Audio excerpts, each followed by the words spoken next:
స్నానం భూతల శయనం ఏకభుక్తమే మహాప్రియం శీతల స్నానం భూతల శయనం ఏకభుక్తమే మహాప్రియం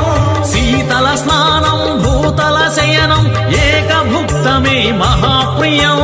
శీతల స్నానం భూతల శయనం ఏకభుక్తమే మహాప్రియం బ్రహ్మచర్యముతో దీక్షను చేసి శ్రీశైలవాసుని పూజింపరా అయ్యప్ప